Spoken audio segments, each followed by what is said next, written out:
gudoomiyaha xisbiga muxaafidka ee kulmiye ee dalka isutaga Imaaraadka Carabta Jaylani Maxamed Xaaji Axmed oo qayb ka mid ah warfidiyeenada kula hadlayay magaalada Burco ayaa eedihii ugu cuslaa u jeediyay gudoomiyaha xisbiga mucaaradka ee wadani ee gobolka Togdheer Maxamuud Xasan Salebaan Doobo waxaana uu ka difaacay duqa degmada Burco Maxamed Yuusuf Abdiraxmaan Muraad eedaha uu u jeediyay gudoomiye Doobo isagoona sheegay inuu ka soo baxay mas'uuliyadiisa duqa degmada Burco waana isagoo ka hadlaya arrimahaasi shirkaygan jaraayidi wuxuu daaran yahay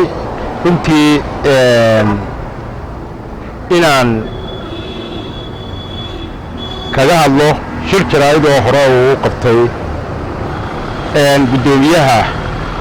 xisbiga mucaaradka ah ee waddan ee gobolka Togdheer Mr. Doob kaasoo ku dhaliilay ama uu ku maagay baan ilaahdo xukuumadda haatan talada haysa iyo maayarka magaalada Burco run ahaantii marka hore qof kasta oo mas'uul ah xaq buu leeyahay in la dhaliilo lagu dhaliilo mas'uuliyadiisa wixii ka qaloocan ama wixii ka qaldan ama wixii ka leexday waana qodob dastuuriya taasi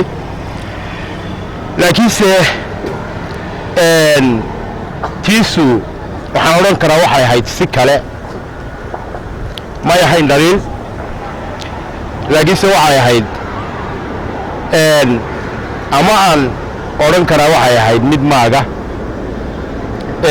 ujeeddadu doonaha ka lahaado isagu taa waxaan ku darayaa soomaalidu waxay ku mahmahdaa dadkaa been sheegee taariikhdu been ma sheegto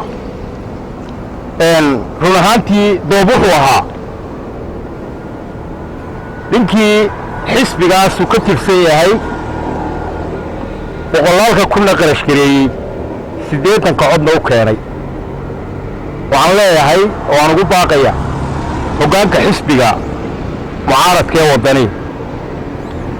inay dib u eegaan oo ay xilka iyo masabka uu ku haftay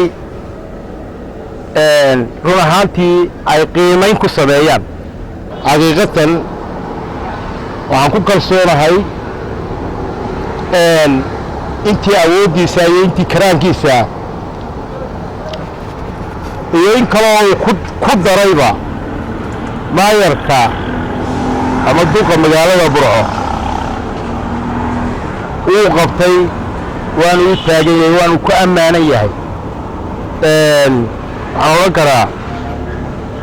waa shakhsi aan la gaban baahiyaadka kala duwan ee xilligan la joogo gobolka ka jira hadday tahay ka hadalkooda iyo hadday tahay wax ka qabadkoodaba waana runtii mid qurux badan in lagu bogaadiyo ayaan le Cabdullaahi Jaamac warbaahinta caalamiga ee SBC magaalada Burco.